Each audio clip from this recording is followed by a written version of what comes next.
Tony Hale, everybody. Let's hear it. Let's give him a little leg. Like having a stroke. What's going on there? That's how I pick up taxis. Tony Hale, thanks so much for being here. Thank you. I just met another Hale. I just met Lady Lucy Hale. How did that go? Really great. Did you share stories from the like war stories of being Hales? Something I didn't tell her, as I realized, was my grandfather was an opera singer, and Hale was his stage name. So it's actually, I'm actually not like long line of fraud. names. I know. I was like, I've never met another Hale, and then she walks away, and I'm like, I'm not really a Hale if I think about it. I don't really have a long wanted that history. selfie. She was very nice. So season 6, right, of Veep. Season 6. Season 6 with your new showrunners that came on last season, the David Mandel, right? David Mandel. Who did an incredible job. I thought last season job. was unbelievable. And I was nervous about that. I mean, because for those of you who don't know, Armando Iannucci created the show, and he's just an incredibly smart dude. And he did a show called The Thick of It, and he did this movie called In the Loop. And he just had such a specific tone for the show, and loved working with him. And he had all of his Brit writers. They're all Brits. And then he decided to take a break because he wanted to spend some more time with his family, which I have huge respect for. But you're just kind of left going, oh crap, who's going to take over the show now? And Julia had worked with Dave Mandel on Seinfeld and told us about him, and he just came on board, and I thought just really did like a seamless job. And he'd been doing some Curb Your Enthusiasms here and there, and I think he had done some Silicon Valley stuff as well. Maybe I'm wrong. No, he might. Oh, come on. I don't just start throwing facts around. I don't know. He might have, but I know he did Curb. I think he actually ran the show, maybe. I'm not sure. Well, he's brilliant because I thought season 5 was one of the greatest seasons of comedy television I've ever seen. Oh, it's so fun. It's just a mess. We're just a bunch of Keystone cops. And she should never be in office. No, she should not, but Gary feels differently than that.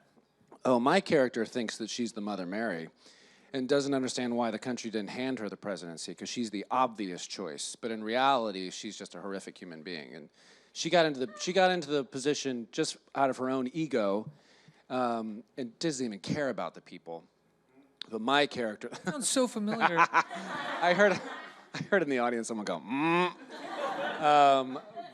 and then when it was this season, we kind of show what happens after someone's president, because you never really see that. Kind of what goes on afterwards. And since she got the position purely out of her ego, when that's taken away, when one of the most powerful people in the world is taken away, she's freaking out. She's trying to stay relevant. Everybody's freaking out, it feels like, on the team. There's something... My character's not. I kind of love the one-on-one time I've had with her, because in my world, I want to be married to her. Your character seems more bleak to me than usual, He's gotten bleak because she kind of wants to get back into politics, and I'm like, take it easy, because we play backgammon every night. Like, I love this one-on-one time I'm having with her. Love it. Does Gary really want to be marry her? Yes. No, I don't know if he does, but I think he does. I mean, he worships her. And for those of you who watch the show, I carry around this bag, and whatever she needs is in the bag. And I think all he does at night is go home and see how fast he can get stuff out of his bag. I think that's his extracurricular activity. Have you ever pitched that as a scene? Because I would love to see... What an exciting scene. Are you kidding? It's like Gary's Are You Talking to Me from Taxi Driver, except it's with a bag and like lotions. No, I thought about if I could like Gary would blindfold himself. He'd have a timer, and then he'd have like a videotape. Not a videotape. He'd like a recorder throwing out things in the bag, and he would just go just to see how fast he could. Like chastise himself when he was Damn too it, I didn't slow. get the sanitizer out fast enough. Reset the watch. Yeah. Like get going. That's a great scene. I would love He that. does it for hours. Hours. Now, I know both Armando Iannucci and his team and David Mandel and his team are very collaborative with the actors in terms of their story arcs and how sort of presenting the scripts to you guys beforehand. You do a bunch of rehearsals. Yeah. What did they tell you about your character going into this season? Did they have a specific arc that they had planned for him that they brought to you? They kind of, for me, they just said, obviously I'm still by her side. And, I mean, pretty much if she does it, wherever she goes, she could work at Target and I'd be carrying her purse. But so I'm still by her side. She moved to New York. She got an office in New York. It all feels very familiar to something that happened about like 15, 20 years ago. Yeah. And so that's kind of what they say. But I don't like to know the whole, I like to be surprised. It was the same way on kind of Arrested Development. I I like surprises being thrown at me, like your hand's being bitten off by a seal, unarrested. You know, I was like, oh, all right, that's a shift. So do you, I mean, now that you've done the character for 5 seasons, going into the 6th season, do you present ideas to them? Or are you like, I think it'd be fun if Gary did this, or I've always wanted to play a scene of Gary doing this? Or do you just really like let them, trust them completely and let what they bring to you go? I think I'm more, not so much about story arcs. I'm more like if we're in a scene and they've written the base and they spend so much time working on these scripts. I'm more if like we're in the scene, like what physically can I do? What physically can Julia and I do to make this funny? Like I'll drop her coat or she'll scream at me because of this. So it's like in the moment finding stuff. I don't know about necessarily, they're really good about finding those story arcs. I like kind of finding what in the moment stuff. Now you guys were shooting during the election. Yes, the election we were. happened while you were on set. Yeah. How was surreal. How was that? We were actually shooting an election scene in the show. We were The Georgia stuff? during a campaign in I guess it was I don't know if it was the Georgia episode, I can't remember, but it was somewhere where we were in kind of a campaign situation and that the campaign was happening that night and it was very surreal. Wow. Very surreal. How did everybody react after it happened? How did you guys move into the next day? Were people thinking about what you could do? I mean, keep in mind we'd spent the whole year kind of thinking about the situation with Trump and thinking about how surreal that is. And people asking us questions of like, wow, it's kind of crazy that Donald Trump is running for president. And I remember saying how, yeah, if Veep wrote a character like that 2 or 3 years ago who would say that kind of things in the press, HBO had been like, it's too broad. Yeah. No one's going to say that in the press, you know? And so we were kind of making jokes about that, and then being on the show, and then him becoming president and stuff like that. It was very like, wow, you know, everybody was just kind of waking up to. Well, I think the thing is too is that Donald Trump as a candidate and as a president is not something that Veep would ever really even try to mock. That type of personality. Yeah. Veep is very much about lampooning this sort of political identity that we've created over the last 30, 40 years that Totally. seems to be kind of static via whether it's Republican or Democrat. Yeah, and that's another thing is you never know which party she's in. And that's what I do appreciate. We never say which party she's in, and we have fans who like the show who are in each parties, but anytime we talk to one of them, they always think it's about the other party. And it's so, but I like that it's very neutral. You don't really know, you know. And it's also, if you think about it, it's really kind of like about office politics. I mean, everybody's trying to spin to get ahead. There's a lot of ego, like who's gonna put who down to get ahead, all that kind of stuff. I'm a Democrat, and I've always thought Selina was a Democrat. I mean, That's always been my take. There's cases for both. You know, it's very vague, but I do love that. Yeah. But that's also because I don't believe that all Democrats are competent and good people. They can also be incompetent like Selina. Sure. Yeah, totally. What has been your favorite part about playing Gary? I've got so much. I get so much joy from this show, and I think it's because when you're dealing with comedy, and especially someone like Julia or even Matt Walsh, who created Upright Citizens Brigade, you know, all these people who have such histories of comedy, there's a real trust. Meaning, many times, if I have an idea or if something's not working, and I'm saying, something's not working, there's always that trust that they're going to get what you're saying. And they'll be like, I totally hear you, let's do it. Because there's been many times in the past where I'm like, something's off. And you get, I don't think it's off. I think it's great.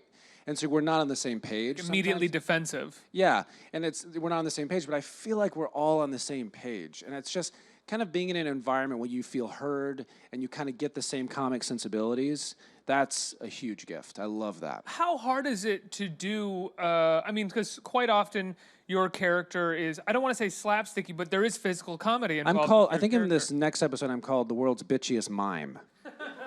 That's what she calls me. But I can't imagine, if you don't feel like something is working and it doesn't feel real to you, how difficult is it for you to get to a place where you're actually comfortable doing something that physical, doing something that could be kind of broad? Yeah, and I think it's you have to find the truth, because the minute it steps away, people are gonna I mean, they want to enter into the reality of the show. And yeah, I do a lot of, the crazy thing about my character is even when her character, Selina, is in the media, she has to portray a certain way about her, a certain facial expression to kind of be on like politicians do. My character is standing behind her with all my nonverbal is very loud. It's like I have no poker face. If she's talking to somebody that she doesn't like, but she has to kind of put on a face, I'm behind her going, ooh. You know, and it's like, get your act together, Gary. Like, you're a little like the Obama anger translator from Key and Peele. Like you're, you're the audience's sort of I'm what the audience is gateway thinking. into her feelings. And it seems sometimes maybe sometimes too broad, but that's where you trust people like David Mandel or something and say, is this? And many times they've had to come up to me and go, you need to like turn that down a little bit. You know, like let's step it down a notch. Are you excited when they tell you to turn it down a little bit? Julie and I just laugh about it because we'll both get that like, ha, it was funny, but ooh, let's bring that down. That's a little too broad, you know. How much do you love? I mean, now that you finished 6 seasons with her, you're by her side basically in every scene. Mm-hmm. I imagine you love working with her at this point. She's the best. She's the best, and I say this a lot, but it is true. One of the main things that I appreciate about working with her is she has. Her comic history is so good, but the business is not her first priority. Her first priority is her family. Her first priority is her friends. Whoever's number one on the call sheet sets the tone for the whole thing, okay? If you have an arrogant, entitled egomaniac as the star of the show, everybody's gonna be walking on eggshells. Everybody's gonna be like, oh, is he or she gonna be pissed, whatever. She sets a tone of kindness. She's a team player. She knows the power of an ensemble. You know, and it's like, and it creates this giving environment where everybody has the freedom to create. And with the other scenario, like with the number one on the call sheet who's a little bit of an egomaniac, it sucks the creativity out of a room. Everybody's walking in fear, and that's the opposite thing of what you want with comedy. You want the freedom to just be able to give your ideas and throw it out, and she sets that tone off the bat. I mean, were you nervous initially working with her in the first season, considering her? I mean, I was. You call it legacy after Seinfeld. Yeah, she does. Well, we talked this one story where she guested on Arrested Development. That's right. She was the blind lawyer, and. And people have come up to us and said, did you guys work together on Arrested? And we were both asked this on different situations, and both of us were like, no, we never had scenes together. And then somebody sent us a picture of us having a scene together, talking to each other. So we were like, well, we made a great impression on each other, because we have no recollection.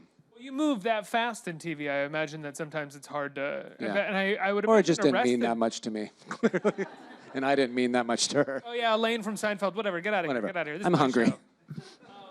Do you miss Arrested? Do you miss doing Arrested, or do you feel like you have a new family? Well, I do feel like I have a new TV family, but Arrested's always going to be a part. It's going to be family because I mean, oh my God, talk about crazy storylines. You know, I remember the day when they came out to me and they were like, oh, by the way, Liza Minnelli is going to be your girlfriend. You know, you're just like, just give me a minute. Just to take that in. And it's just, talk about surprise. There was just so many surprises. And supposedly, we're going to be coming back soon. I'm cautiously optimistic. Why is that?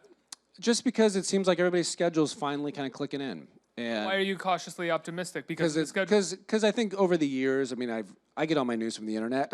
So, you know, it's been... It's from like ain'titcool.com or something. Great site. No, but like I have talked to Mitch, and things are looking good, but you never know. I mean, it was scheduling and all that kind of stuff. You never know, but it's looking good, like it's going to happen. And I want to know what happened to my girlfriend Liza Minnelli. I mean, it's like something happened at the end of the season where Buster might be involved, and I just want to know where it goes. My favorite thing about Liza, though, is when she would sit in a director's chair, she would sit like this. And it was like she was about to break out in cabaret at any moment.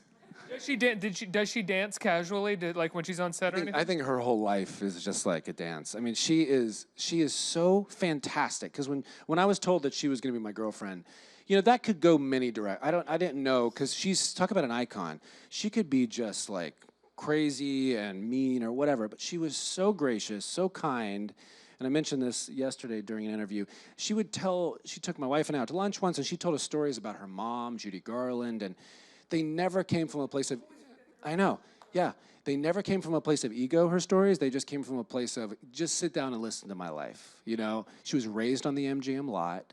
You know, she's just had this such a colorful life. And my wife and I are just like, just don't stop talking. Anytime I'm around her, I just want to sit at her feet and just be like, keep it going. You know, just keep talking. Have you ever had an incident, you know, no names being mentioned or the time it happened being mentioned, where you did have someone that was an egomaniac that you were working with that made you uncomfortable and made it so that it was hard to create? Yeah, I mean, I have, and it's a bummer. It's a bummer because I think people, and I would even say actors and I would say directors. There's been a director or two that has this kind of entitled thing about them. And it's a real bummer because you can captain, as a director, you can captain your ship and you don't have to be an ass. You can still, I mean, I've worked with many directors that are just the opposite. Like Steven Soderbergh is so fantastic. He was so laid back, but everybody knew he was captaining the ship and he had that authority, but he was so relaxed. And Dave Mandel is the same way. I've heard Soderbergh is relaxed and laid back, but also expects everybody to be like more on top of their game than any other director in the sense that he's moving very fast. He's moving very fast. I also just worked with this guy named Greg Berlanti on this movie called Simon versus the Homo sapiens. He's generally a TV. He does a lot of TV, and he directed this movie. So kind, so cool.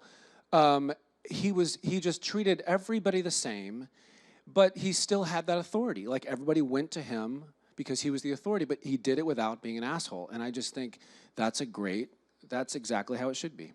When you have a situation where the director is an asshole, do you just feel like you're kind of fending for yourself as an actor on set because you don't feel comfortable going to them and you don't really feel comfortable slowing anything down because they'll get upset? Yeah, it definitely, I mean, here's the thing. Having been in the business as long as I have, I do understand that people can have asshole moments. I do understand that the pressure gets very high. You're dealing with a lot of money. You're in charge of a lot of crew. So I get it. However, I guess it seems sometimes very fear-based sometimes if it keeps happening a lot, where it's like I tend to get into psychology mode. I'm like, what are you working out?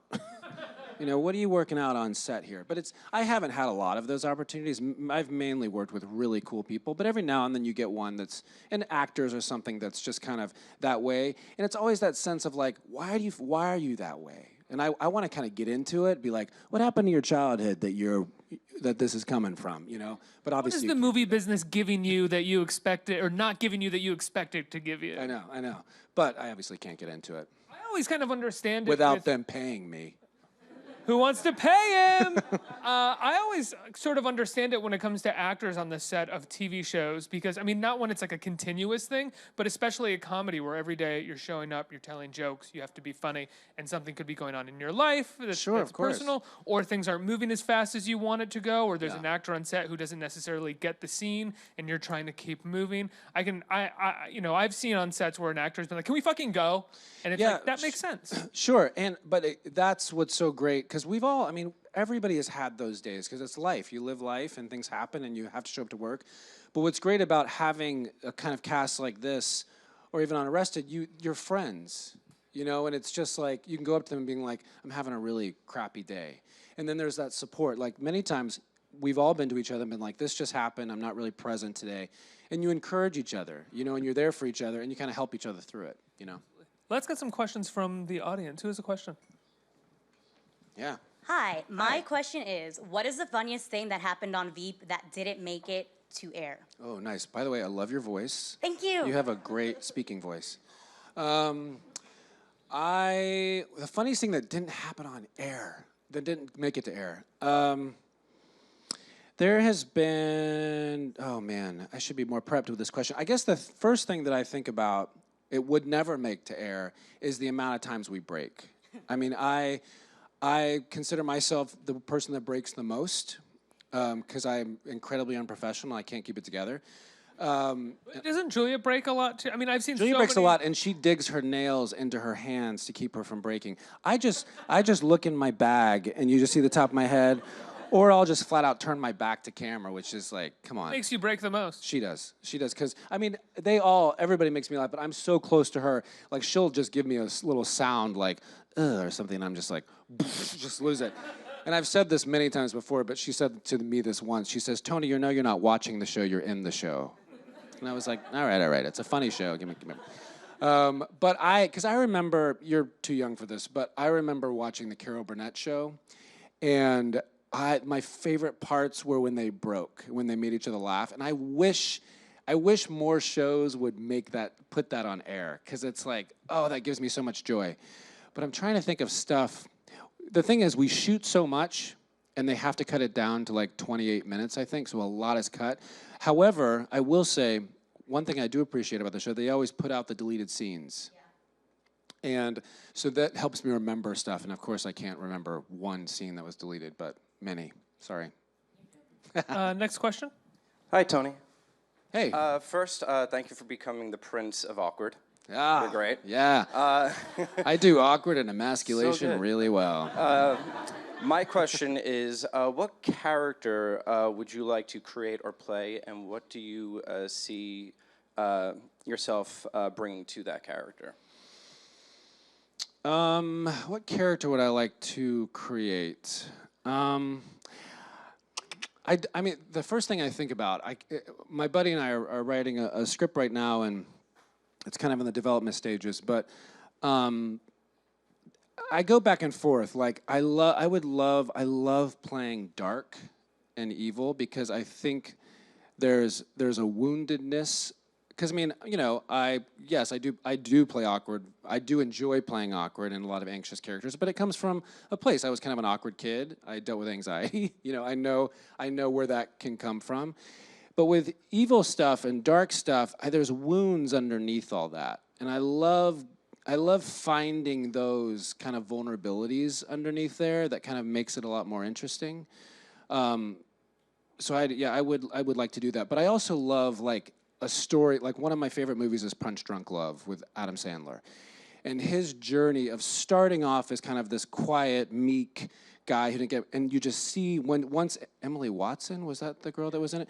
Once she came into his life, which was a picture of love, it just strengthened him, and then he just went full force. And I love watching that journey. So anything, I would love the opportunity to do that. Because I mean, Gary's so great, but he kind of stays in his, you know, codependent ways, which I love. But it would be fun to kind of do that full journey, like in something.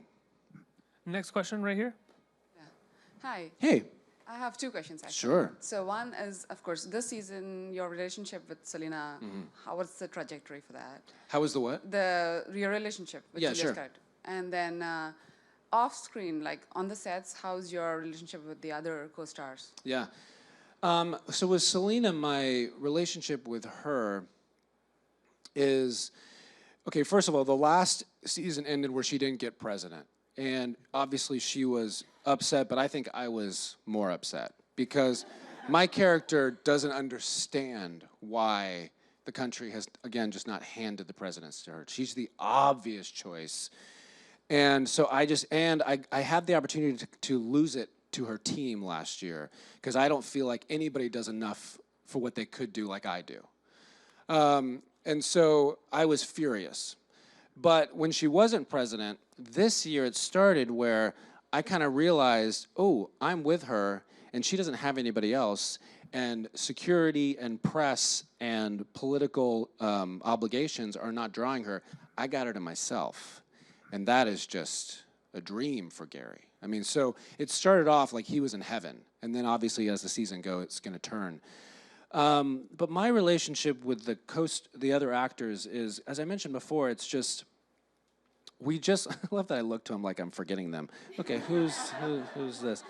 Let me see which one.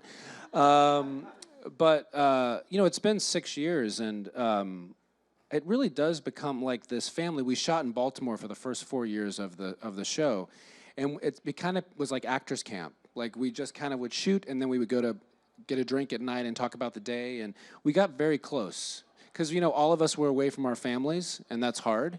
And so we kind of became each other's family. No, we played cards. We played cards a lot.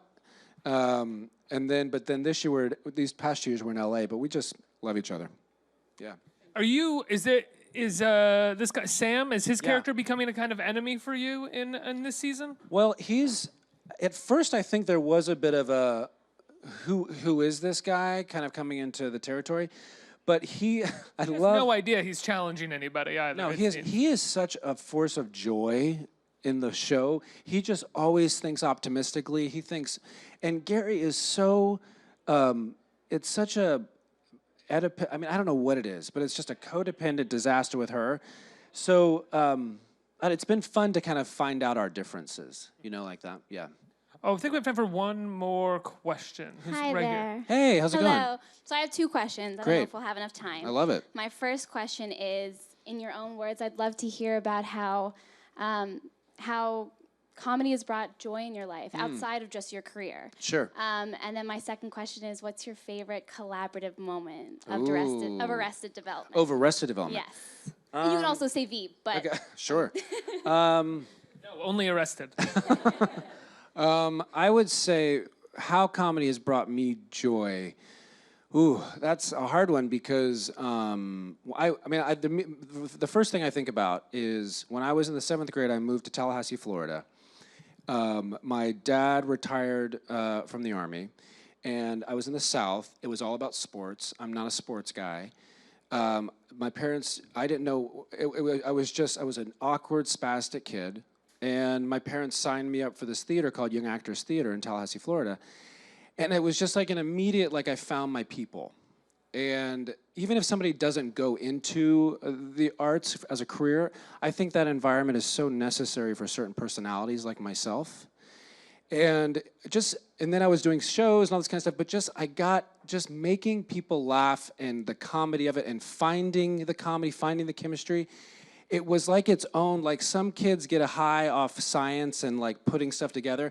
I got a high of picking apart a joke and timing and trying to figure out how to make it the best, And I still love that. Some of my favorite moments on Veep are when we're given something and Julie and I start dissecting and how can we make this the best it can be? And it becomes its own experiment.